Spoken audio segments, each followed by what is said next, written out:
Gracias por su presencia en el Paraninfo de la Universidad de Antioquia, en el aula máxima de nuestra querida y tan entrañable institución pública, la Universidad de Antioquia. Hoy nos cobija la emoción en el corazón, en la razón, en la memoria, en eso que no es recordar, como decía Saúl hace un poco, sino hacer vivo esa presencia y esa manera tan particular de nosotros haber tenido un hijo tan importante en la institución como es Héctor Abad Gómez, con todos los bemoles de la condición humana, con todos los ángeles y los demonios también que habitan a un ser. Pero hoy estamos muy gratamente, sorprendidos con nosotros mismos y con la posibilidad de hacer esta conversación que vamos a tener hoy y también de invitar a nuestra comunidad universitaria, a la ciudadanía en general, a participar de la exposición Héctor Abad, un hombre.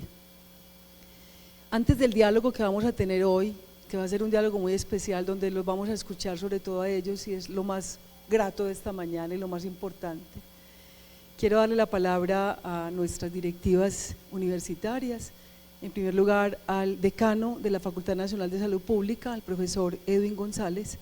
Estamos en la Semana del Salubrista, la cátedra Héctor Abad Gómez se apoya, se afinca, se lidera también desde la Facultad Nacional de Salud Pública, Facultad de Medicina y Vicerrectoría de Extensión, así es que profesor Edwin, su saludo adelante. Muy buenos días, un saludo muy especial para todos y para todas, de manera muy breve, porque pues todos venimos con la expectativa de escuchar, tener este honor de escuchar a la hija, al maestro Saúl Franco, a uno de sus nietos, en esta conversación retratando la imagen de el maestro Héctor Abad Gómez, un hombre, que es el nombre de la exposición. Esta es una exposición itinerante, inicia aquí en el Paraninfo, pero la idea que hemos conversado es que pueda después desplazarse a las facultades, inicialmente Salud Pública, Medicina y después a Ciudad Universitaria, y ahí vamos viendo el destino de la exposición. Como bien lo decía Gisela, en el marco de la celebración del Día Nacional del Salubrista, que la facultad junto con la Asociación Nacional de Salud Pública, Asociación Colombiana, estamos promoviendo hace varios años con motivo del asesinato del profesor Héctor Abad Gómez el 25 de agosto. Para esta fecha ya son 38 años de su asesinato, justamente para rescatar su memoria, pero como lo hemos hablado en otros momentos, para rescatar su legado también ético, no solamente académico, sino ético. En ese sentido, esta exposición, que ha sido una iniciativa de la Vicerrectoría de Extensión, en alianza con la Corporación Héctor Abad Gómez, la Facultad Nacional de Salud Pública, la Facultad de Medicina, se encuadra en esta efemérides y pues queremos resaltar esa dimensión humana del maestro Héctor Abad Gómez. Agradecerles muchísimo de corazón al profesor Saúl Franco, que como ustedes saben es una persona muy importante para esta universidad, excomisionado de paz, así que también es una persona muy importante para este país por lo que hicieron en la Comisión para el Esclarecimiento de la Verdad y el legado que nos deja. También agradecerle a Clara Abad por siempre acompañar estas iniciativas, al nieto, a Gisela, también una gratitud especial por haberle puesto el corazón a esta propuesta, y decirles que de verdad que nos alegra muchísimo que esto además sea una excusa para encontrarnos, para reunirnos, caras conocidas de vieja data, para tener aquí también estudiantes, en este caso de nuestra facultad y de nuestra universidad, y bueno, y asimismo agradecer al equipo de las organizaciones que hacen parte de esta iniciativa, porque sabemos que así sea un acto sencillo, un acto muy sentido, es un acto que cobra vida por el esfuerzo, el trabajo comprometido de muchas personas. Así que muchísimas gracias, estaremos pues disfrutando de esta conversación. Gracias, decano.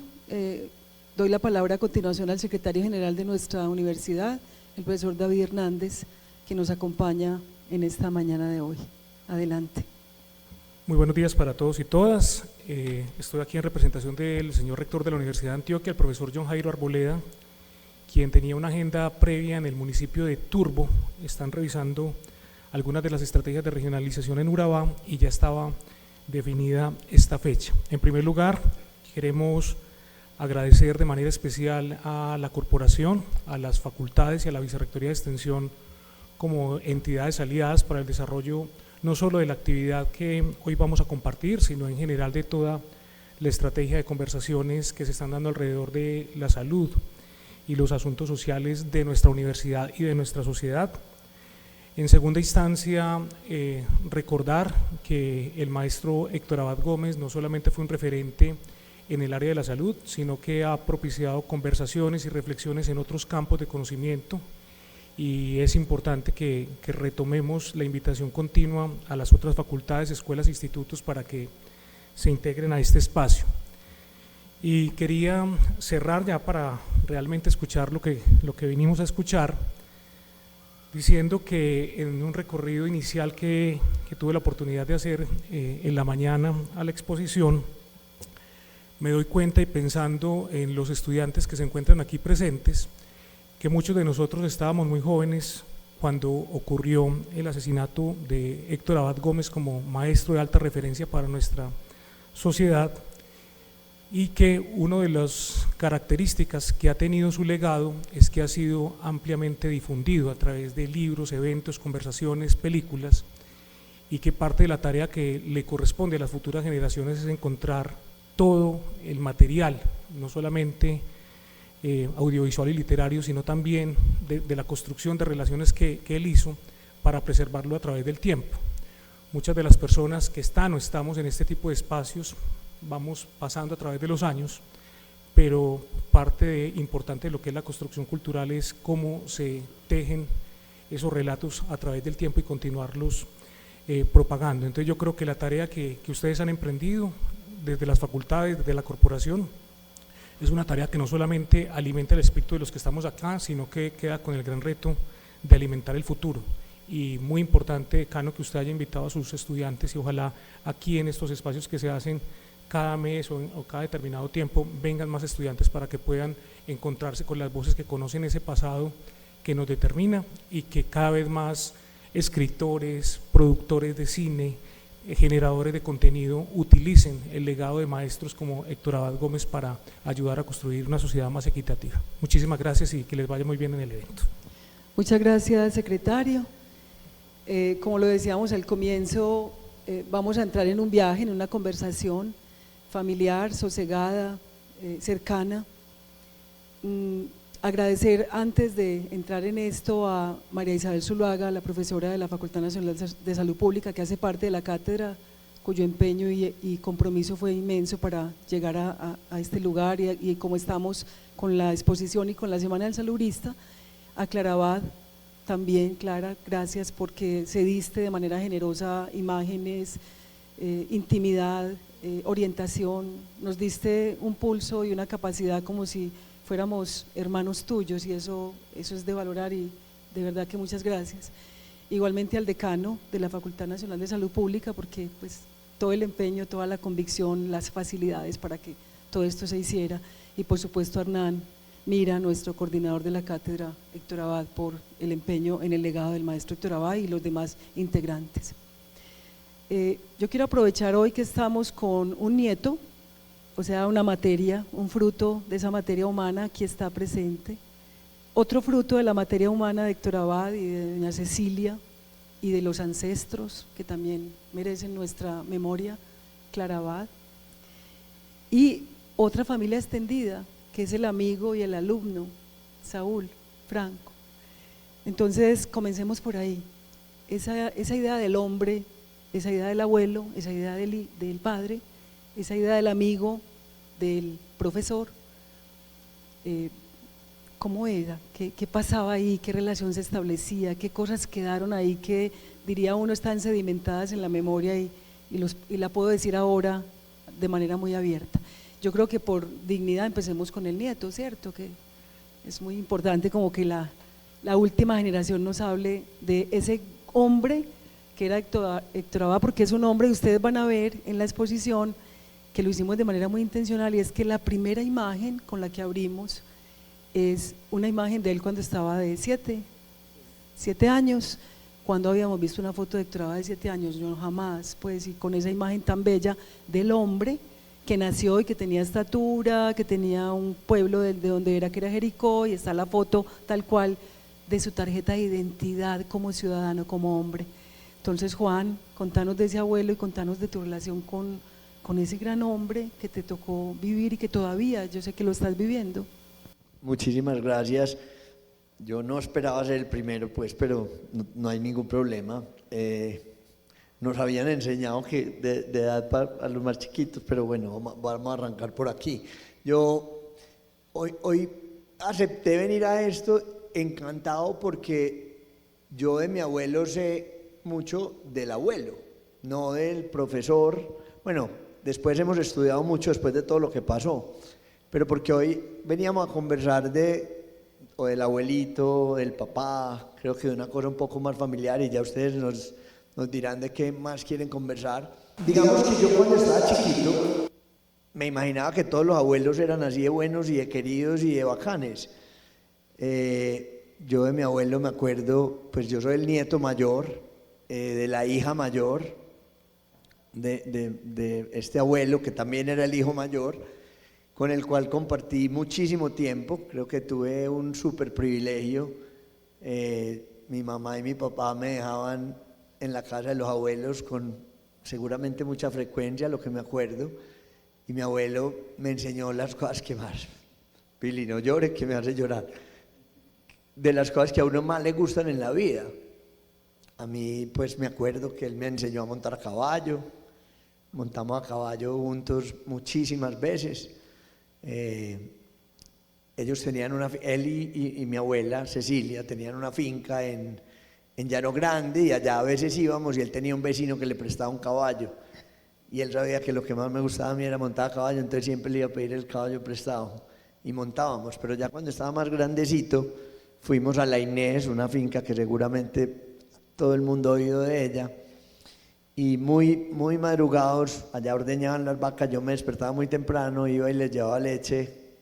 Nosotros le decíamos al doctor Héctor Abad, le decíamos el haba, entonces yo les llevaba al haba y a Lalita leche postrera, y los despertaba muy temprano, y él por ahí desde las 7:30, 8 de la mañana me llevaba a montar a caballo, y en los potreros me decía: Juanchi, está muy temprano para estar montando a caballo. A mí me parecía pues muy lindo. Y seguramente contaremos pues las historias que queramos contar. No me quiero pues tomar aquí como mucho tiempo, sino podemos hablar de muchas anécdotas, pero creo que después de que lo mataron fue que más aprendimos, creo que todos los de la familia de la persona con la que nos había tocado pues vivir, porque parecía un abuelito normal, parecía un abuelito muy amoroso, muy querido, pero después fuimos descubriendo muchas otras cosas. Solo como anécdota, hablando todavía de los caballos, cuando él hacía la siesta, se ponía en calzoncillos y en camisilla, y yo le quitaba la correa, lo amarraba de acá y lo amarraba de una pata. O sea, de pronto eso es una anécdota bastante simpática. Ya contaremos otra anécdota de cuando estaba más grande yo, muchas enseñanzas que nos hizo, pero pues tanto mi abuelo como mi abuela, como esa familia que ellos crearon, que seguramente vimos en la película, etcétera, pues nos dieron un hogar muy lindo, muy tierno, muy lleno de amor y unos valores que hoy nos sentimos felices de ese legado que tiene el Abad o Héctor Abad en esta sociedad. Tuviste una infancia feliz, digamos. Tuve una infancia muy feliz, y además, por ser el nieto mayor, pues tengo que agradecerle mucho también a las tías, a Kikín, a todos, porque llegué, pues fui muy querido muchísimos años. Bueno, todavía soy muy bien recibido, muy bien recibido. Gracias, Juan. Clarita, el empeño de Clara por la Corporación Héctor Abad es inmenso, es la directora, presidenta de la corporación. Has hecho muchas cosas por tu padre también, como todos los demás integrantes, pero en particular tú has estado muy cerca de la universidad en esa relación. Quería anotar eso, pues como también subrayar ese valor que has tenido con la universidad. Contanos de tu papá. Siempre que hablamos de él se nos salen las lágrimas la mayoría de las veces, pero sí, háblanos de él, de tu relación con él, qué cosas se te quedan, qué ecos fuertes permanecen, porque uno sabe que los padres no mueren, los padres están en uno, así la muerte parezca desaparecerlos. Pues bueno, cuando supe que iba a hacer esta exposición, que iba a estar esta exposición, y que era sobre las cartas desde Asia, y que iba a haber una inauguración, y que me pedían pues que hablara acerca de mi papá como papá, me puse a pensar qué cosas podía decir o qué cosas recordaba. Y eran tantas y tantas cosas que me quedaba tan difícil escoger. Y ahora que tuve la oportunidad de recorrer la exposición, yo pensaba, todas las cosas que yo iba a decir están en estas frases de las cartas desde Asia, porque fueron unas cartas muy bien escogidas que hizo mi papá desde muy lejos a tan distintas personas, que no se le escapó como ninguna de sus pensamientos y sus ideas más importantes, porque estaba pues primero que todo la carta a mi mamá, que es una carta muy linda y que es solo una carta de las mil cartas que mi papá le escribió a mi mamá, porque cuando estaban de novios mi papá estaba en Estados Unidos y mi mamá acá, entonces siempre se escribían por carta. Yo tengo recolectadas todas las cartas que mi papá le escribía a mi mamá y que mi mamá le escribía a mi papá, y digamos que esa manera de comunicarnos siguió siempre muy presente, porque mi papá, por muy distintas razones, viajaba mucho. Entonces no se escribía y lógicamente que nosotros le contestábamos. Entonces, digamos que esa rutina de escribirnos cartas era muy bonita, y digamos eran cartas también muy parecidas a las que están en Cartas desde Asia. Sin embargo, ahora que estoy oyendo a Juanchi y que me puse a leer algunas de las cosas que mi papá nos había escrito, encontré una carta muy linda, muy especial, precisamente de cuando Mariluz, mi hermana mayor, estaba embarazada de Juanchi y mi papá no estaba en la ciudad. Entonces Mariluz, mi hermana mayor, le escribió una carta a mi papá, pero no como ella, sino como que le estuviera hablando Juanchi, que Juanchi estaba pues recién en el vientre de Mariluz. Y mi papá se emocionó mucho con esa carta y le respondió a Mariluz una carta que tengo acá y que se las quiero leer, aunque sea no toda, pero sí, bueno, o toda, porque es muy bonita. Y no solo que es muy bonita por la que la quiero leer, sino porque está retratado en esta carta quién era mi papá, como miembro de la familia y como ser humano, que es lo que pretendemos con esta exposición y con esta charla como contar. Esta carta fue escrita en Manila. Mi papá se fue a Manila durante 6 meses porque creo que fue en esa época que tuvo alguno de los problemas que tuvo con la universidad y se fue a Manila a trabajar con la Organización Mundial de la Salud. Se sentía muy solo, por eso escribió las cartas desde Asia y también por eso escribió esta carta. En septiembre 22 de 1970, dice así: mi adorada Mariluchita, era para Mariluz, tú sí eres la muchacha más querida, más buena, más inteligente y más amorosa y hermosa que el mundo ha producido. Haber pensado en mandarme esa carta de mi nieto, que desde ahora adoro y que me ha causado la más grande felicidad que jamás haya sentido en la vida. Créeme, ni siquiera cuando tu mamá me anunció que íbamos a tener un hijo, me puse tan contento y tan feliz como ahora. Te confieso que lloré leyendo la carta y que todavía estoy llorando de alegría y de felicidad. No creí que una persona pudiera llegar a ser tan feliz, tanto que voy a contestarle una carta que recibí ayer de Javier. Javier era un hermano de mi papá que era del Opus Dei y que por esa razón y por muchas otras tenían muchas diferencias. Entonces Javier le había escrito una carta a mi papá y mi papá entonces le quería contestar esa carta después de haber leído la carta del nieto que había escrito Mariluz. Entonces dice así, que recibí ayer de Javier diciéndole que todas mis dudas sobre la existencia de Dios se han disipado, pues apenas Dios puede hacerlo a uno tan feliz. No te imaginas, no te puedes imaginar lo que estoy sintiendo y lo que sentí cuando tu mamá me anunció por teléfono la noticia el 16 de este mes. He estado como un viejo chocho, como un bobo, contándole la noticia de que voy a ser abuelo a todo perro y gato con que me encuentro. Pero con la carta de hoy, no sé por qué, la felicidad aumentó 1000 veces más y eso ya es algo que casi no soy capaz de resistir. Creo que tanta felicidad junta es imposible y no estoy acostumbrado a dosis tan grandes de ella. No sabía que fuera posible tanta y tan concentrada en tan pocos momentos, pero puedes estar segura de que me has hecho en este momento el ser más feliz del mundo, el más agradecido, el más afortunado, el más satisfecho, el más contento. No sé cómo expresarte toda la alegría y la felicidad que siento, y aunque ya les había mandado una carta a Fernando y a ti, te va esta otra, puesto que el detalle de la carta del nieto es el más hermoso regalo que me has podido haber hecho nunca.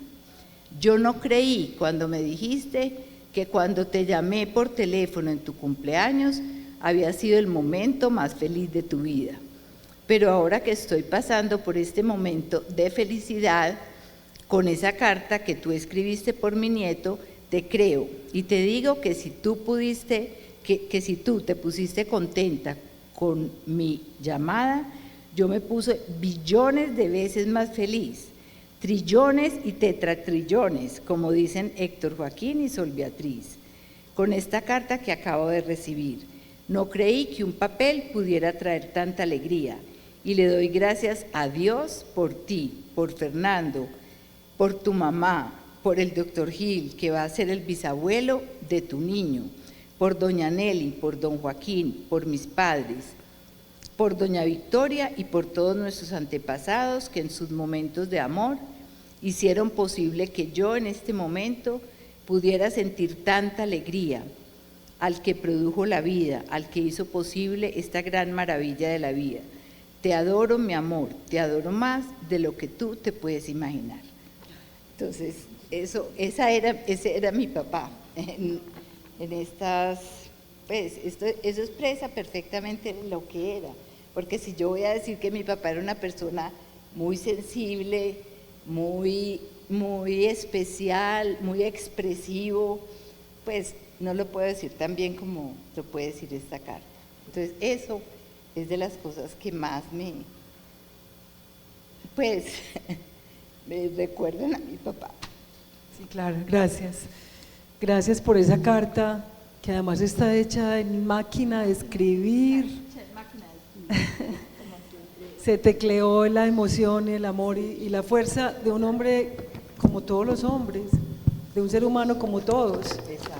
La manera como el afecto y el amor nos determina, cómo los demás nos determinan en la vida. Yo creo que eso es muy importante. Vamos a escuchar ahora a Saúl, alumno de Héctor Abad, luego ya amigo, y yo creo que una de las personas como que nos trae muy de cerca a Héctor Abad, no porque lo recuerdes o porque hables de él, sino porque también lo encarnas y en sí mismo eres un peso específico en este país frente a la justicia y a la dignidad humana tan escasa. Entonces, te doy la palabra, Saúl. Bienvenido a tu universidad. Muchas gracias, Gisela. Muchas gracias, Clara, por esa maravilla de documento que traes. Y Juan, muchas gracias. Y a todos ustedes, muchas gracias por acompañarnos, por estar hoy en este acto de memoria. Y antes de comentarles algo personal de mi relación con el doctor Abad como ser humano, yo quiero insistir en que estos actos de memoria son muy necesarios en las sociedades. El maestro Eduardo Umaña, en una entrevista que le hice cuando hice mi tesis doctoral, me decía: Saúl, pueblo sin memoria no es pueblo de ninguna clase. Los pueblos necesitan la memoria, pero la memoria no es el recuerdo del pasado. La memoria es mantener vivo todos los hechos de la existencia humana. La memoria es mantener como si estuvieran todavía ahí las personas, los acontecimientos, las fechas, etc. Por lo tanto, me parece que un acto como este, y reforzado por esa exposición, que los que no la han visto les recomiendo que la miren, me parece que nos hace más humanos, nos hace una sociedad un poquito mejor en medio de semejante crisis y situaciones que vivimos. Eventos como estos nos reconcilian con la vida y nos animan a seguir viviendo, por lo tanto, a seguir haciendo memoria. Para mí es muy conmovedor estar aquí con Juan y con Clara y con todos ustedes, porque, digamos, encarnamos distintas dimensiones del profesor Abad. Yo tuve la suerte de conocer al profesor Abad hace casi 60 años, 57, 58 años exactamente, y tuve la suerte de tener una relación, como creo yo que eran todas las relaciones con él, que eran con altibajos. No era una relación de felicidad permanente como esta carta, sino con una relación difícil, compleja, pero al mismo tiempo supremamente rica, supremamente estimulante, supremamente iluminadora. Y yo me he puesto a pensar, yo qué destacaría más hoy ante ustedes del doctor Abad, y quiero resaltar concretamente dos cosas. La primera es que él mismo se definía como un buscador. En una de las cartas, justamente la que le mandó a doña Cecilia, de la que ya habló Clara, este es el libro del que estamos celebrando hoy, Las cartas desde Asia. Este fue de la primera edición, ya es un incunable. Y tengo la suerte, después les puedo leer, de la dedicatoria personal que él me hizo de esta edición, 8 días después de haber entrado yo como profesor a la universidad. Yo egresé de la universidad en 75 y volví como profesor en 77, sin tener ningún título, sino ganas de hacer salud pública. Y empecé como profesor de salud pública, siendo jefe del departamento el doctor Abad. Y a los 6 días de haber llegado, o sea, el 6 de junio del 77, él me regaló este libro con esta dedicatoria. Y entonces les decía que en la carta que él le mandó a doña Cecilia, en uno de los apartes que creo que está allá abajo, dice: sin ser ni un escritor, ni un científico, ni un literato, ni un poeta, soy un hombre que siente y que tiene interés y necesidad de expresar sus ideas. Soy un hombre que busca. Yo pienso que esto nos da una idea muy, muy clara de lo que realmente era el doctor Abad. Era un buscador. Toda la vida se la pasó buscando descubrir el mundo, tanto físicamente como las distintas culturas, como las distintas maneras de hacer las cosas, como las distintas maneras de relacionarse. Y él estuvo en eso, yo diría que desde que nació, no me consta esa etapa, pero hasta que murió, él estaba buscando.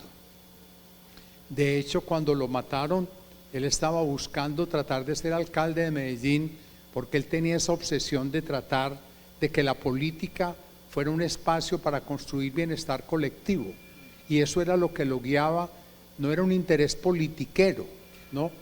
era un interés de servicio, que también está en otra de las expresiones que están en la exposición, que si más allá del lustre científico, etcétera, uno logra servir en algo, la vida realmente vale la pena. Entonces yo destacaría, él mantuvo esa característica de buscador toda la vida, que eso tiene tanto de largo como de ancho, porque entonces nunca está satisfecho, y él lo dice en las cartas. Él en cierta forma nunca estaba totalmente contento, porque siempre estaba buscando algo más. Pongamos el ejemplo del campo de la salud. Él hizo medicina porque quería ser médico, pero haciendo medicina encontró que no era eso exactamente lo que él quería, esa medicina. Él quería otra medicina, y entonces se enroló en lo que yo me atrevo a calificar como el higienismo, que era la corriente de la salud pública que predicaba la necesidad de la higiene individual y la higiene colectiva. Y por eso él se dedicó, y desde que terminó medicina se empeñó en las campañas por agua potable, por leche limpia, por caminos adecuados, por condiciones de higiene, etcétera, etcétera. Él se obsesionó con eso y trató de hacer de eso una forma de vivir y de enseñar a vivir, que ahora voy a hablar de eso. Yo aprendí del doctor Abad mucho más por lo que él hacía que por lo que él decía o escribía, que decía mucho y escribía mucho, pero yo personalmente aprendí mucho más de él por las formas como él hacía, porque él no se quedaba hablando. Realmente el aula de clase con él era lo menos importante. Lo importante con él era acompañarlo al barrio Zamora, a las minas de Amagá, a distintos lugares. Esa era la cátedra, era una cátedra ambulante, era una cátedra haciendo. Pero volviendo al hilo de la conversación, él por la higiene llegó entonces a la prevención y se convenció de que había que prevenir, y se obsesionó con la prevención, hasta tal punto que a ustedes les tocó experimentar en carne propia la vacuna de la poliomielitis, que fue una apuesta muy riesgosa, y yo digo un poquito irresponsable, ¿no? Probar uno si una vacuna sirve en sus hijos y en sus hijas, eso es una apuesta bastante alta. Y él probó y se empeñó en la vacuna contra la poliomielitis, y después contra la fiebre amarilla y contra todas las enfermedades prevenibles, y se obsesionó con la prevención. Y por la prevención llegó a otra dimensión que fue muy importante y que hay que reconocer que el doctor Abad fue un pionero de eso, que es la promoción de la salud. Él fue a México y allá había un programa de promotoras rurales de salud, y volvió aquí, y antes de fundar en 1957 el Departamento de Medicina Preventiva y Social en la Facultad de Medicina, a la tarea que le pidió el entonces decano Ignacio Vélez Escobar, ya él, antes de montar ese departamento, ya estaba formando promotoras de salud en Santo Domingo, en Antioquia, y se obsesionó con eso y promovió la formación de promotoras rurales de salud, y él mismo se convirtió en un promotor. Y acuérdense que él logró hasta llegar a 5.000 promotoras rurales de salud trabajando, que en un artículo que él escribió en El Tiempo, en El Mundo, dice mis 5.000 novias. Él era bastante coqueto. Y ese artículo también es muy interesante porque él hace el recuento de ese esfuerzo de la promoción. Pero por la promoción entonces llegó como a criticar y a decir, bueno, ni la clínica sola, la clínica es muy importante, pero sola no vale. La higiene es importantísima y hay que hacerla, pero es limitada. La promoción, la prevención es importantísimo y hay que seguir previniendo, pero hay mucho más que eso. La promoción es muy importante, pero él llegó, y yo creo que fue ya como la culminación de su ciclo médico intelectual, a entender que es que la salud está esencialmente ligada a las condiciones de vida, al estatus económico, a las condiciones y políticas que se establecen. O sea, que hay una interacción muy fuerte entre el hecho de la vida y de la salud de las personas y de la sociedad con todas las condiciones en las cuales se desenvuelve, que es lo que hoy llamamos la determinación social de la salud, los determinantes sociales de la salud. Y él, para mí, fue la culminación de su ciclo médico intelectual. Y en ese sentido, yo reconozco al doctor Abad como uno de los pioneros de la corriente médico-social en América Latina, que ha cumplido un papel muy importante, y él, sin saberlo ni proponérselo, veía eso. Y ahí yo quiero señalar algo que yo le destaco mucho al doctor Abad: era un visionario.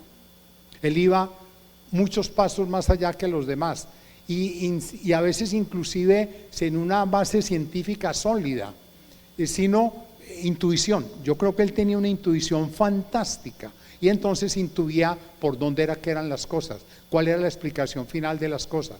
Esa capacidad intuitiva yo creo que en él jugó un papel muy importante, que en parte reemplazó, digamos, algunas limitaciones en el campo científico o en el campo de la acción práctica.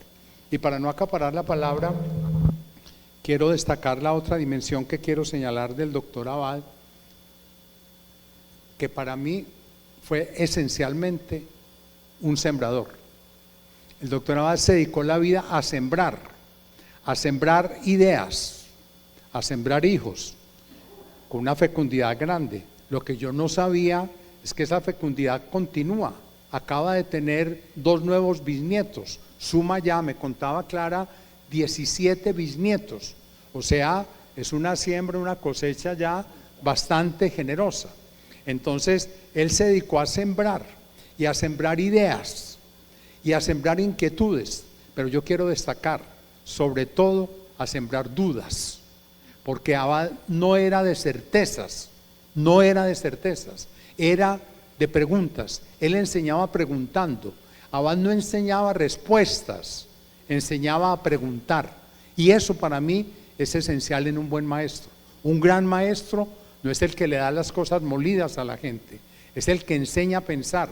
Y las preguntas, sembrar preguntas, es muchísimo más importante que dar respuestas ya elaboradas. Entonces yo quiero destacar ese papel del doctor Abad como un sembrador de ideas, de dudas, pero también un sembrador de proyectos, de hijos, de rosas en la finca que ya Juan señaló anteriormente aquí en Llano Grande.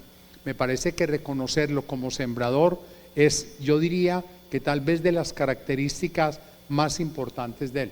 Y entonces termino diciendo, como se lo dije en 1982. En 1982 él se pensionó en la Universidad de Antioquia. Claro que fue una pensión pues formal, porque siguió yendo hasta la víspera, hasta el mismo día que lo mataron. Estuvo yendo a la universidad fuera de cátedra o gratis, yo no sé exactamente, pero él no podía salir de la universidad. Y entonces, en un homenaje que le hicimos cuando se pensionó en 1982, fíjense cuántos años, yo le dije: el sembrador siempre nace.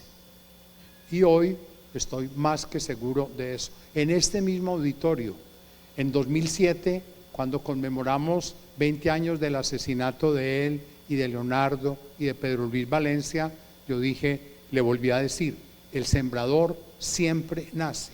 Y eso yo creo que nos da mucha tranquilidad a los humanos, que como sabemos que nos vamos a morir y es inevitable, pero entonces si sembramos tenemos una cierta certeza de persistir.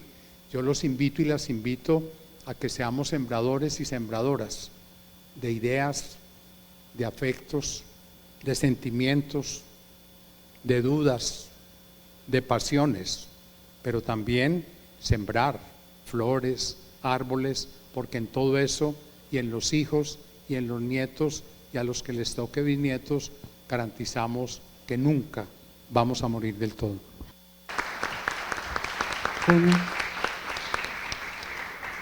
Hasta el micrófono se emocionó y aplaudió. La certeza es un tono de voz. Yo pues escucho a Saúl, la voz incluso del maestro Héctor Abad cuando habla,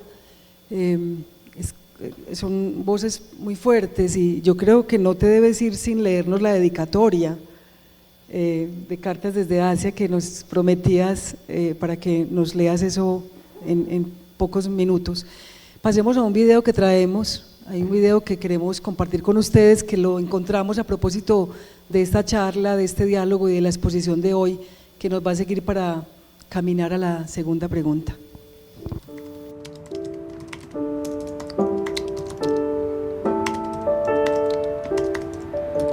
Mi padre era un médico especializado en salud pública. Fue una persona que se dedicó a lo que más vidas salva en el campo de la medicina, que es la prevención. Yo sabía, porque había estudiado, que la tifoidea se podía prevenir muy fácil simplemente poniéndole cloro al agua, era una cosa muy simple, y no hacía la gente. Y que la difteria y la tosferina se podían prevenir poniéndole vacuna a la gente, entonces se podía prevenir las enfermedades. Mi papá organizaba las jornadas de vacunación, él mismo las dirigía, él era obsesivo con las vacunas. Él vacunaba en la casa a los niños del barrio, a todos los que quisieran ir a vacunarse.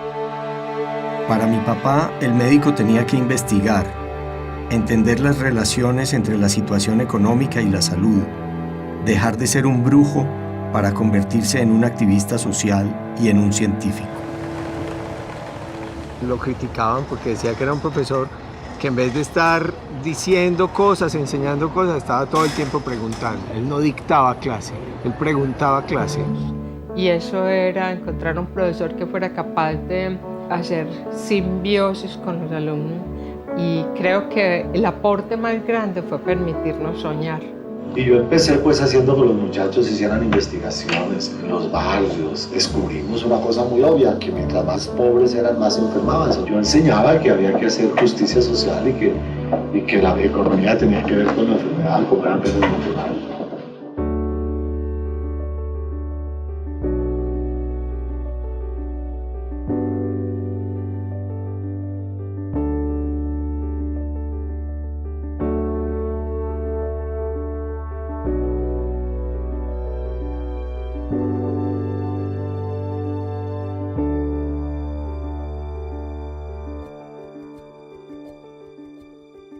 Héctor creía en la medicina preventiva y creía más en la medicina preventiva que en la medicina curativa, porque consideraba que los niños que nacían en circunstancias de pobreza, de precariedad, los niños estaban mucho más expuestos a enfermedades infecciosas y por tanto a la desnutrición y a morir prematuramente. Entonces, cuando se denuncia la pobreza como un fenómeno superable, cuando se denuncia la enfermedad, pero que pudiera evitarse si los recursos económicos estuvieran mejor distribuidos.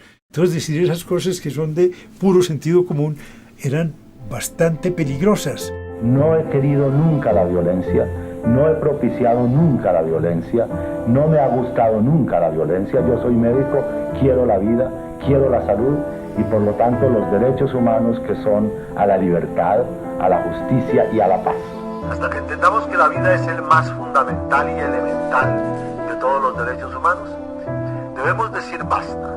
No más atropellos a la vida humana, a la integridad de las personas, a su derecho a vivir sin temor, en paz y armonía. Yo creo que hay que ser valiente, yo creo que uno debe afrontar la vida como es y debe decir la verdad, cueste lo que cueste.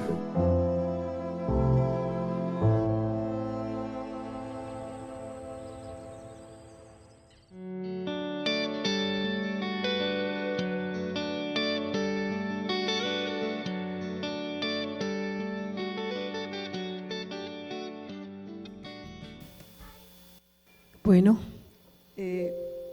aire, es muy bello, ¿cierto?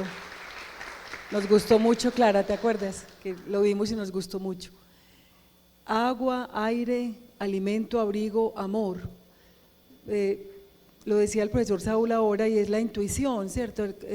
Una fórmula como tan elemental, como tan básica, tan fácil de percibir, pero como tan inalcanzable.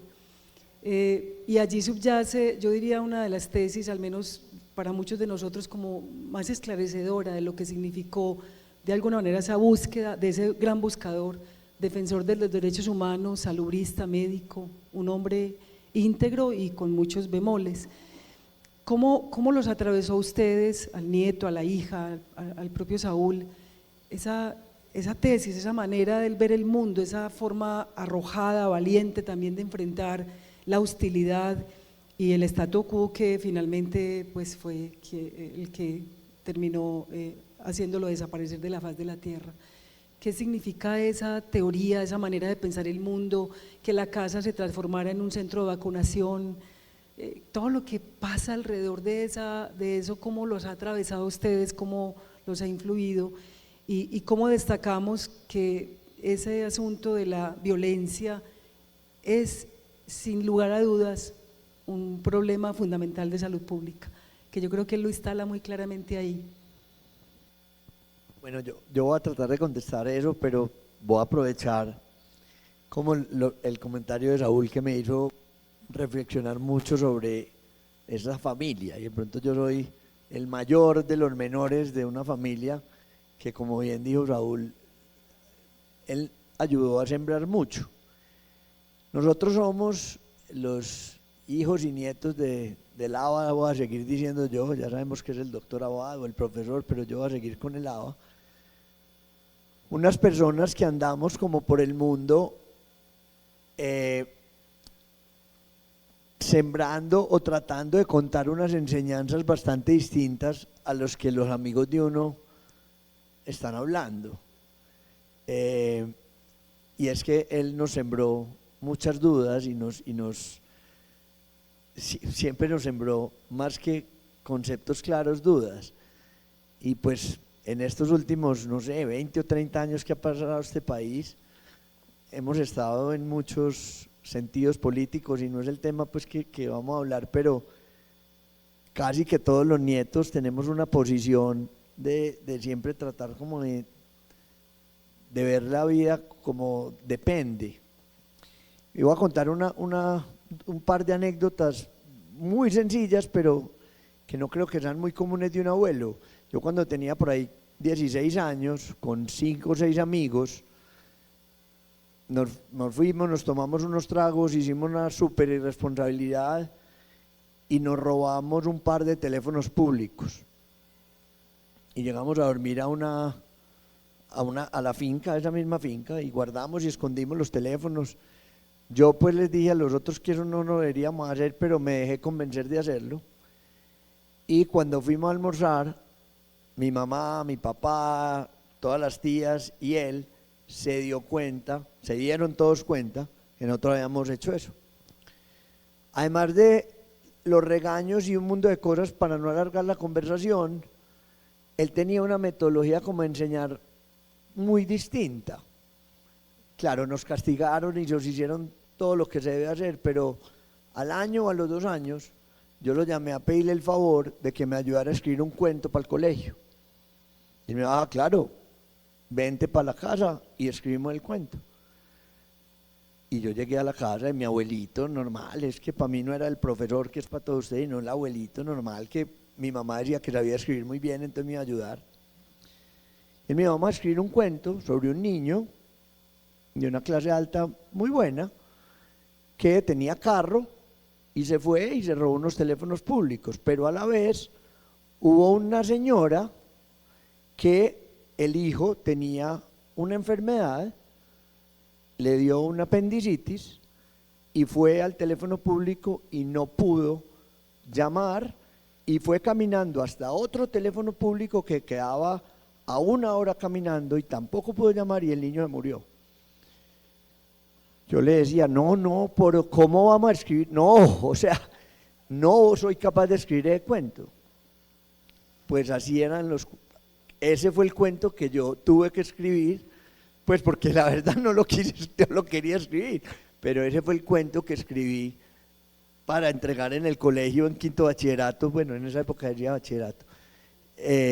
Entonces la forma de enseñar de él era bastante distinta. Eso a uno lo tocaba de una forma más dramática. Pero también voy a contar, yendo a lo de Clara, que era un abuelo demasiado amoroso, pues. Después de haber entendido como la época que lo mataron, todo esto, es muy raro que un pelado de 16 años, que era lo que yo tenía cuando eso, no nos dábamos cuenta nunca que él estaba pues como en los problemas que estaba. Él a veces me llevaba y me decía, bueno, vamos a oír el programa el domingo. Cosa tan aburridora, a los 14 o 15 años oír eso, pero era un abuelo pues muy amoroso y con unas enseñanzas muy puntuales y muy específicas. Entonces me gustó mucho lo de sembrar. Yo creo que ahorita, solo para cerrar, venía con mi hermanita, mi hermana, y estábamos hablando de que el hijo de 7 años de ella ayer que veníamos para esto, le contó pues un poquito más de la historia de mi abuelo. Y eso solo motiva a que tenemos que contar más esa historia y ser capaz de contarle todo el detalle de la historia. A veces los hijos míos, yo ya tengo unos 25, 23 y 18, que a veces se cansan de oír las historias, y yo después de esta charla voy a hacer que no se puedan cansar más y que hay que seguirles contando las historias. Mil gracias. Gracias, Juan. Sembró para ti el hombre que habla ahora y habló el niño. Que ese es el verdadero sembrar. Clara, cuéntanos tú. Bueno, yo quiero decir 3 cosas. Lo primero es el amor que sentía mi papá por la Universidad de Antioquia.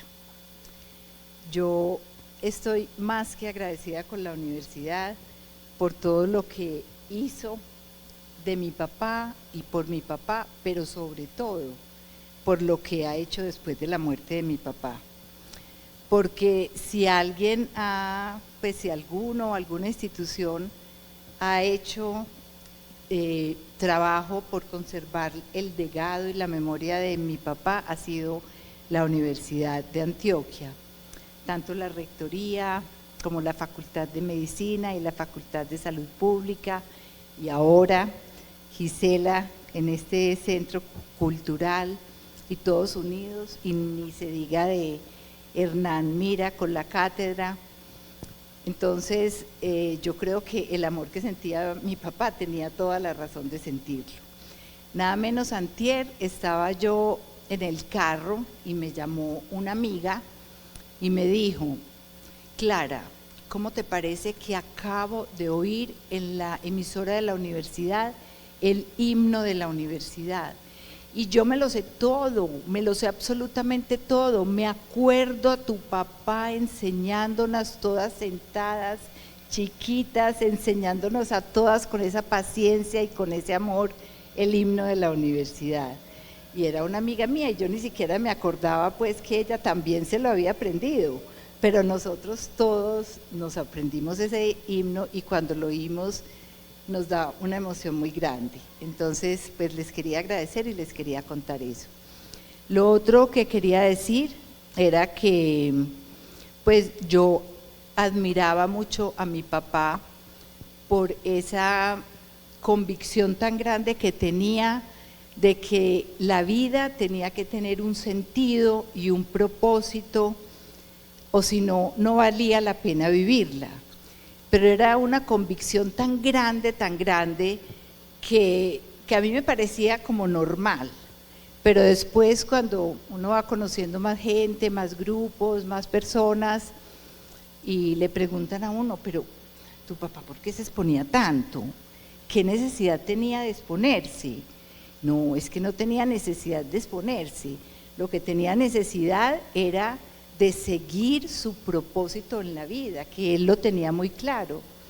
Él creía que podía ayudar con muchas cosas al mayor bienestar social, a la menor desigualdad, a todas esas cosas que él tenía pues que estaba tan convencido de ellas. Entonces eso también me parece algo que era distinto de los demás y que era una cosa muy clara.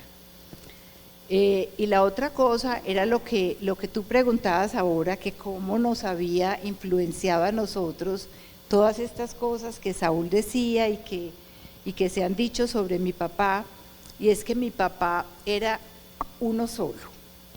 Mi papá no escribía una cosa y después hacía otra cosa. Mi papá en la casa era profesor, como era profesor en la universidad. Mi papá en la casa era escritor, porque también, como era pues periodista y escribía, nos escribía a nosotros.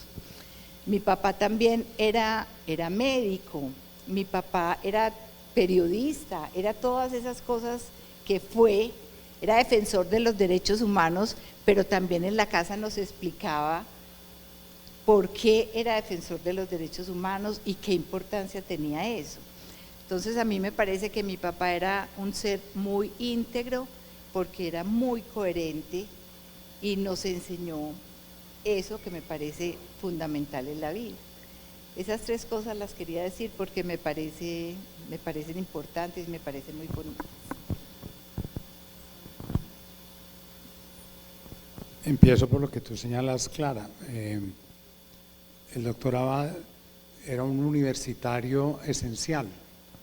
Yo escribí un artículo recién muerto él, hablando de él y Leonardo como dos salubristas y universitarios esenciales. Él tenía la universidad en la sangre, como tenía la salud pública en la sangre. Abad no era salubrista porque se ganara el sueldo dando clases de salud pública o fuera subsecretario de salud o subgerente de recursos humanos del Seguro Social, que todo eso fue, sino porque tenía eso en su ADN. Él era un salubrista. Él no fue a aprender salud pública a Michigan. Él fue allá porque tenía esto en la sangre y lo tenía que desarrollar, ¿no? Entonces ese carácter universitario yo creo que es muy importante en él. Y ya no lo quiero referir, Clara y Juan, solamente a su amor a la universidad física, a la Universidad de Antioquia, sino como universidad tiene que ver con universalidad. Abad tenía un sentido universal de las cosas y cualquier cosa, por particular que fuera, cualquier problema, por individual que fuera, de este niño desnutrido, de este asesinato aquí, de este desaparecido allá, él lo colocaba en una perspectiva de universalidad, tanto de los valores que estaban de por medio como de su significado para el conjunto de la humanidad. De manera que yo pasaría de su amor por la Universidad de Antioquia a su universalidad en todo sentido. Lo segundo que quiero destacar es que Abad, y eso yo lo quiero insistir, ahí sí separándome un poquito de ustedes, él escribió en la carta, como estamos hablando y sobre todo de las cartas de Asia, hay una carta a un discípulo, que yo creo que no era a un discípulo en particular, sino a cualquier discípulo, ¿no? Que la carta hay partes aquí abajo, y él habla ahí que sus alumnos resultábamos ser más sus enemigos que sus amigos, y que en el fondo era porque él, más que hacer escuela, hacía antiescuela. Esto yo creo que es otra característica muy importante del doctor Abad. Él no hizo una secta, él no hizo un grupo que lo aplaudiera. Sus alumnos, él no necesitaba que estuviéramos diciéndole sí a todo. Eso no iba con él. Él era un provocador, a veces con una cierta dosis de ingenuidad, pero él era supremamente provocador. Y a mí me parece que eso es muy importante, ser capaz de hacer antiescuela, de criticarse a sí mismo, de repensarse a sí mismo, de replantear sus ideas. Y acuérdense, en las cartas de Asia, por ejemplo, él ya estando allá decía, no, yo fui un fanático de la higiene y eso no puede ser así, hay que ir más allá. Yo fui un fanático de la prevención, pero eso no salva tampoco a la humanidad, hay otras cosas. Entonces quiero decir esta cuestión de la antiescuela, que es muy importante, porque es que esto va contra los dogmatismos, contra las sectas, contra los maestros que lo que quieren es una fila que lo esté aplaudiendo. Él no era eso, y él se aterraría de que se quisiera hacer con eso. Por eso esta especie de disidencia con las cosas no es contra Abad. Él era también eso, él significaba también eso, hacer antiescuela. Y a mí, ya llevando la cosa a otros términos de ahora, me ha llamado mucho la atención que Alfredo Molano, a quien Abad lo contrató para que trabajara en el INCORA, cuando Abad trabajó un tiempo en el INCORA en Bogotá, Alfredo Molano, a él no lo mataron, lo mataron 2 cánceres, no lo mataron 6 balas. Molano también era fundamentalmente un anticátedra, y de hecho creamos en memoria de Alfredo la anticátedra Alfredo Molano Bravo. Es porque fíjense que todas estas cosas, como que hay muchas hilaciones, muchas cercanías por los caminos secretos de la vida, que camina y que hace cosas que no están en la lógica racional de nadie. Y lo último, tranquila, que ya termino, es que yo sí tengo que destacar el gran interés del doctor Abad por el tema de la violencia. Yo quiero destacar eso, porque Abad no solo fue una víctima de la violencia, mucho antes de que lo mataran, él defendió la necesidad de estudiar la violencia como un problema de salud pública. Fue la primera persona que yo le oí eso en mi vida y me marcó tanto que le dediqué el resto de mi vida prácticamente a trabajar por tratar de entender por qué tanta violencia en el mundo y concretamente en Colombia. Y ese trabajo fue el que me llevó a la Comisión de la Verdad y a seguir ahí, porque yo ya me quedé ahí, yo ya no salí de ahí, ¿no? Porque es que la violencia sigue siendo, y hoy, si miramos pues situaciones no solo como la colombiana, si miramos a Gaza, por ejemplo, o sea, la violencia sigue siendo uno de los grandes problemas de la humanidad. Y entonces lo importante no es solamente la convocatoria a tratar de entender, a investigar, a comprender esto, sino la convocatoria por la paz, porque realmente el antídoto de la violencia no es matar más, y eso lo escribió Abad con letras así, con puntos y señales. No es matando más como vamos a tratar de superar la violencia, es ensayando el camino de la tolerancia. La tolerancia no como aguantar pasivamente, sino la tolerancia como la capacidad de convivir en diferencias sin tener que matarse, que en el fondo es la tolerancia, porque es que la tolerancia tiene una cara negativa y es cuando se vuelve que la tolerancia es aguantar pasivamente las cosas y las inequidades y eso. No, hay cosas que no podemos ser tolerantes, no podemos tolerar la inequidad, no podemos ser tolerantes con la inequidad, no podemos ser tolerantes con la guerra. Tenemos que enfrentarnos y pararnos firmes frente a que la guerra no es el camino. Para mí, de la Comisión de la Verdad, de las cosas que quedó más clara es: en Colombia el camino de la violencia ya está agotada, por ahí nunca vamos a llegar a ninguna parte. Tenemos que ensayar otro camino, un camino de construcción, de equidad, de tolerancia, etcétera. Entonces quiero destacar esa visión que él tuvo. Vuelvo a insistir en que era un visionario. Vio desde el 62, cuando nadie hablaba de eso, él planteó que la violencia como problema de salud pública, la necesidad de investigarla, de trabajarla, pero insisto, no solo de trabajarla, de enfrentarla. Y por eso él tomó la bandera final, la de los derechos humanos, que fue la que lo llevó a la muerte, porque estaba absolutamente convencido que si no había un respeto básico a los derechos de todos, como decía Clara, la vida no vale la pena. Había que enarbolar esa bandera, y en mi opinión fue la bandera que finalmente le costó la vida en este clima de intolerancia que se vivía en Antioquia en ese momento y que desafortunadamente hoy se vive. Por eso los quiero invitar a que, siguiendo su mensaje, sigamos tratando de entender este problema de la violencia, pero sobre todo tratando de crear puentes, de hacer esfuerzos por construir una sociedad equitativa, tolerante, amable, es decir, una sociedad en paz. Bueno, vamos, la última pregunta que vamos a hacer hoy. En algún momento nos dijeron: ¿y por qué vamos a hacer ese evento de la exposición en el Paraninfo? Podíamos hacerla en medicina o salud pública, mucho más acorde a la comunidad, menos traumas en los desplazamientos, llegar al centro es un lío. Bueno, tuvimos una intención, yo diría muy clara, y es que a muy pocas cuadras de acá, en el año 1987, el 25 de agosto, Héctor Abad fue asesinado.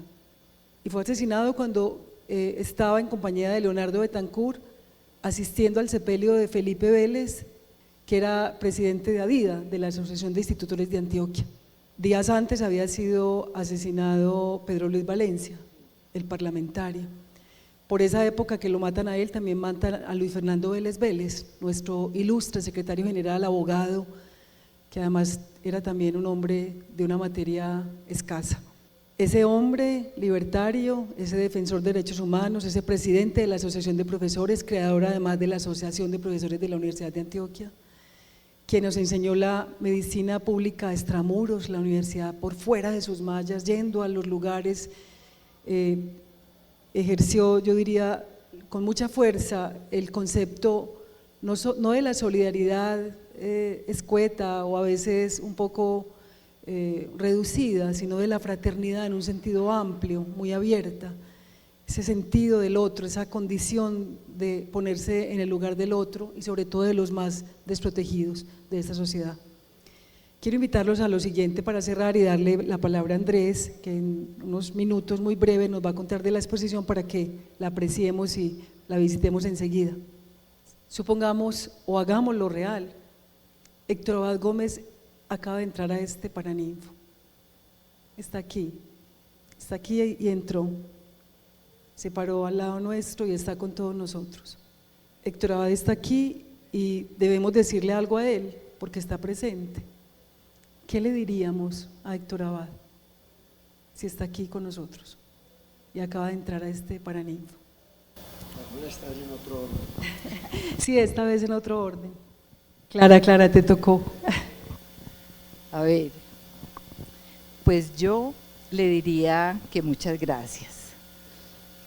gracias por haber sido como fue, por habernos enseñado lo que nos enseñó, y le diría también que su vida tuvo todo el sentido del mundo y que nos enseñó a querer, nos enseñó a analizar, nos enseñó a ser tolerantes, y que no solo los hijos y los nietos lo recuerdan y le agradecen, sino también la universidad a la que tanto quiso, y que estamos luchando entre todos de que su legado siga siempre presente. Yo creo que Raúl va a finalizar mejor que yo, entonces voy a decir lo que… Yo siempre he tenido como pena de que el niño, y eso que fue a los 16 años, no conocía a la otra parte del abuelo. Entonces yo creo que se lo he pensado y dicho de miles de formas. En nuestro hogar, familia, él y su esposa y nuestros hijos siempre lo hemos pues venerado y adorado, y de alguna forma casi la mayoría de nosotros le hemos reclamado de una u otra manera por cómo se terminó todo. Yo lo súper absuelvo en todas las, mejor dicho, es muy importante que haya gente que haga eso para el mundo, así su familia tenga que sufrir lo que sufrió, o sus amigos, o sus otras personas. Entonces yo, puede que otras personas de mi familia no entiendan, pero yo más o menos entiendo, y no, pues me parece que lo hizo perfecto.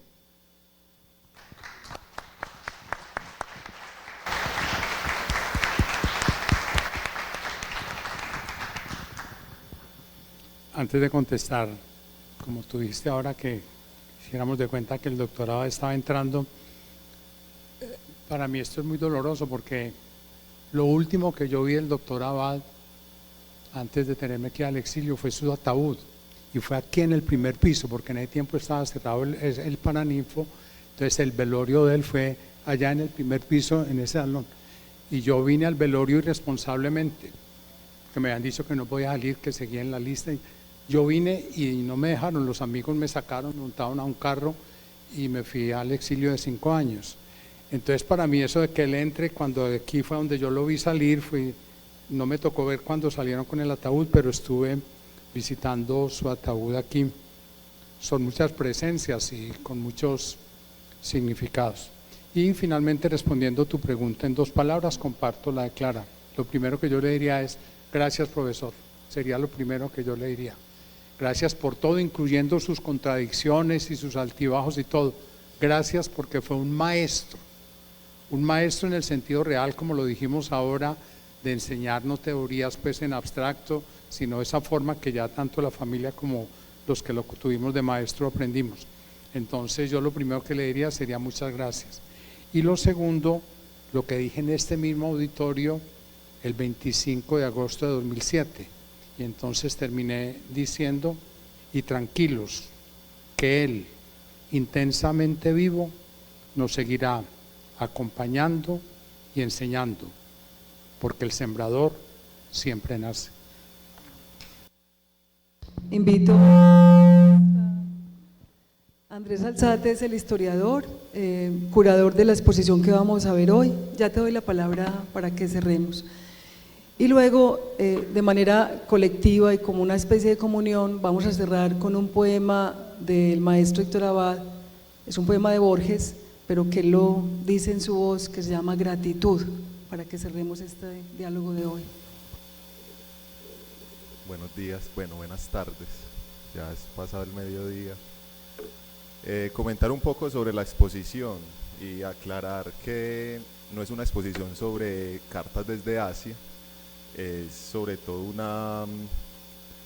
una revisita a el pensamiento y los postulados éticos de Héctor Abad Gómez, en su faceta de periodista, de médico, de salubrista, de padre, de abuelo, y por eso decidimos darle este apéndice de un hombre. La exposición, pues si bien tenemos a las cartas desde Asia como un punto en común, decir que tenemos la suerte de que precisamente en estas cartas esté depositado ese pensamiento ético de Héctor Abad, que como ya lo han dicho en varias ocasiones, pues era un hombre que enseñaba con el ejemplo, sobre todo.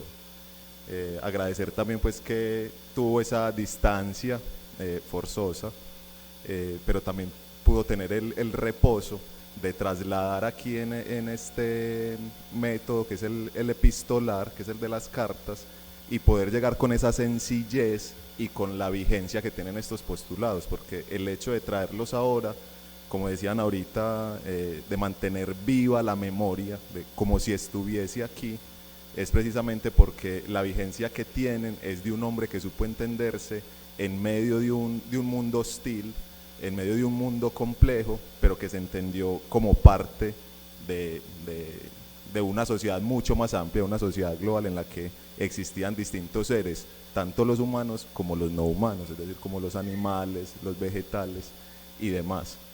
Al pasar por la exposición, ella está pensada como también, digamos que como una especie de libro, no es una exposición de paso ligero, es una exposición también que busca el reposo, que busca la lectura, que está combinada con una serie de imágenes que dan otra lectura más y que además pues tiene el contexto que vivimos, que nos permite también hacer nuestra propia interpretación de lo que vamos a ver ahí, y que finalmente están entregadas no como una enseñanza, sino sobre todo como un llamado de atención.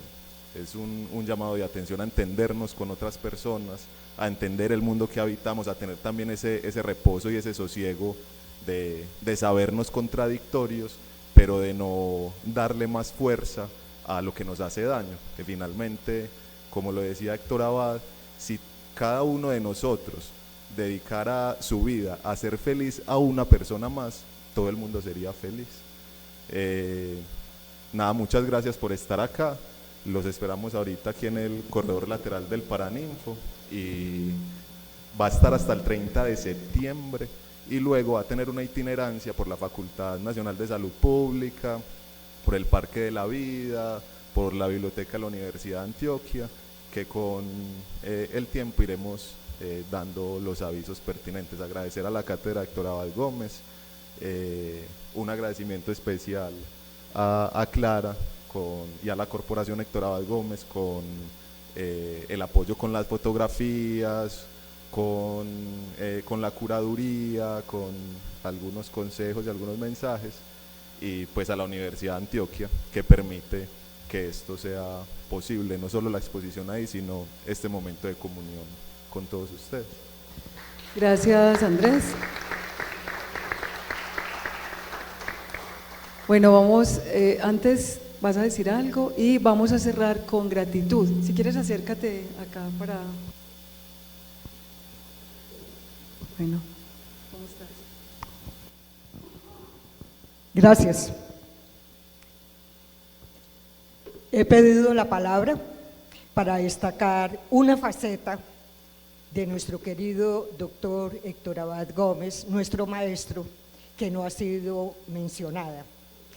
Mi nombre es Rosalba Durán, profesora de filosofía que no filósofa y orgullosamente discípula del doctor Héctor Abad Gómez.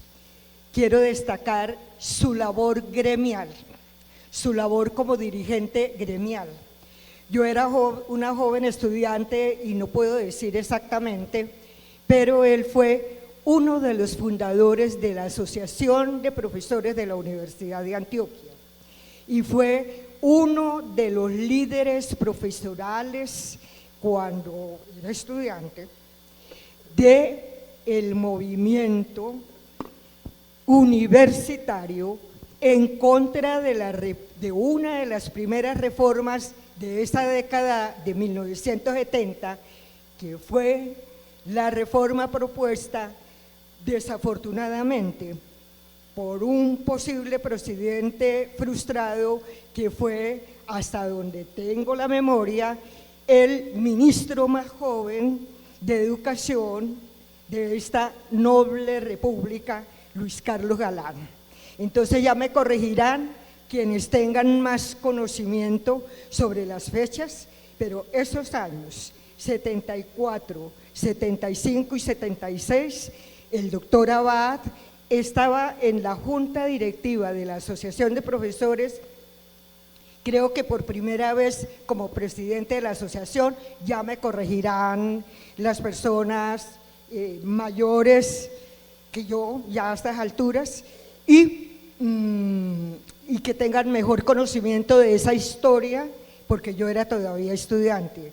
Pero quiero rescatar también que en 1981 y en 1982, cuando se endurecía una política conservadora, contestataria y antigremial y antiuniversitaria en la misma Universidad de Antioquia, en donde también se renegaba de los postulados tanto humanistas como académicos que deben orientar a la universidad, y que todas las personas que pensábamos distintos, ya en esa época éramos una partida de comunistas.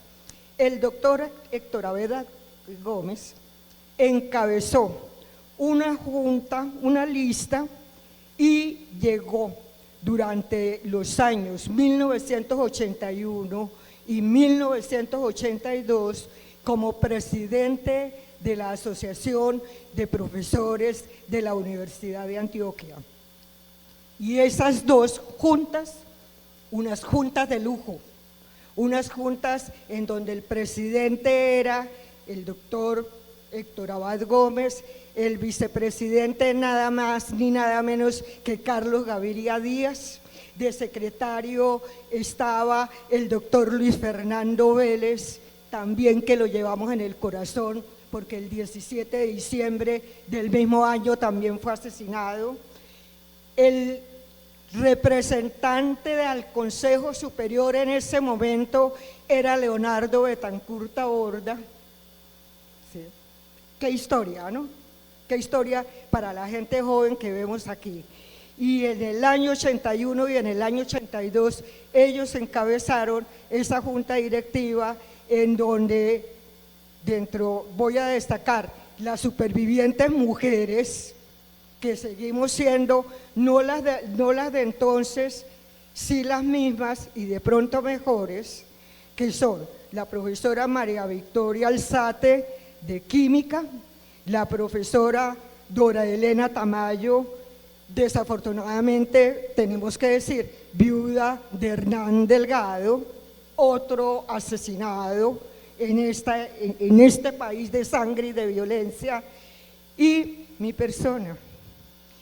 Y entonces las lecciones que estas personas y sobre todo estos prohombres que nos dieron a la universidad y que nos dieron a las personas que en ese momento hasta ahora irrumpíamos en el trabajo profesoral, gremial y académico de una gran altura humanista, tenemos que rescatarlo, porque ya desafortunadamente somos muy pocos también y muy pocas también los sobrevivientes de esa época. Entonces, rescatar eso en este momento para, sobre todo, la Universidad de Antioquia, cuando en ocasiones han imperado vientos de rechazo a la actividad gremial.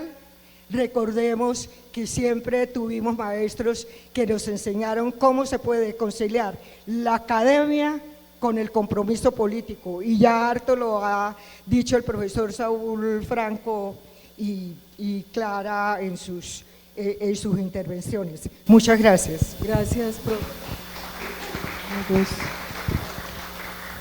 Bueno, profesora Rosalba, gracias a ustedes por la compañía, a Juanchis, a Clary, a Saúl, a todos, decano, gracias por la presencia. Escuchemos gratitud, vámonos bien, diciéndole gracias también a él por lo que ha representado y por todo ese legado gremial tan importante que nos ha dejado desde el punto de vista de la defensa de los derechos humanos.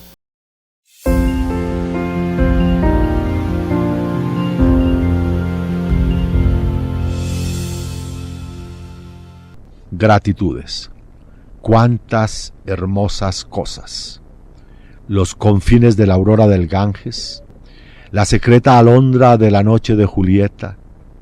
El pasado está hecho de jardines, los amantes, las naves, la curiosa enciclopedia que nos brinda ayeres, los ángeles del gnóstico, los seres que soñó Blake, el ajedrez, la rosa, el cantar de cantares del hebreo, esa flor que florece en el desierto de la atroz escritura, el mar abierto del álgebra y las formas de Proteo. Quedan tantas estrellas todavía. Suspendo aquí mi vana astronomía.